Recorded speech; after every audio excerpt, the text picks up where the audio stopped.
আসসালামু আলাইকুম, আমি মোহাম্মদ জাকিরুল ইসলাম। আজকে আমরা একটি বাংলা বাক্যকে ইংরেজিতে অনুবাদ করব। বাক্যটি হচ্ছে, বইটির 50 পৃষ্ঠায় একটি ছবি আছে। কোনো জায়গায় কোনো কিছু থাকা আছে আছে অথবা নেই, এরকম যদি থাকে তাহলে বাক্যগুলো দেয়ার দিয়ে শুরু হয়। এইখানে যে বাক্যটি আছে সেই বাক্যে হচ্ছে একটা ছবি আছে। কোথায় আছে? বইয়ের 50 পৃষ্ঠায় আছে। তো এই কারণে দেয়ার দিয়ে বাক্যটা শুরু হবে। তো বইটি ইংরেজি কি? বুক হচ্ছে বই, বুক মানে হচ্ছে বই, এর সাথে টি থাকার কারণে হবে দা, আর এর সাথে একটা র আছে তাই হবে অফ দা বুক। এ হলো বইটি। 50 পৃষ্ঠা ইংরেজি হচ্ছে 50, ইংরেজি হচ্ছে 50, FIFTY 50। পৃষ্ঠা হচ্ছে পেজ, 50 পেজ, পৃষ্ঠা। কিন্তু এর সাথে অন্তস্থ থাকার কারণে হবে on 50 page, on 50 page.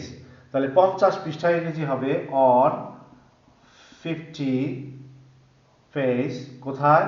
Of the বুক, বইয়ের, অফ দ্য বুক।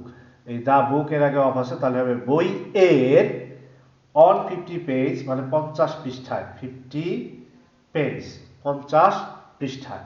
তাহলে there is a picture, there is a picture, একটা ছবি আছে। দেয়ার ইজ আ পিকচার, একটা ছবি আছে on 50 page of the book, বইটি। There is a picture on 50 page of the book.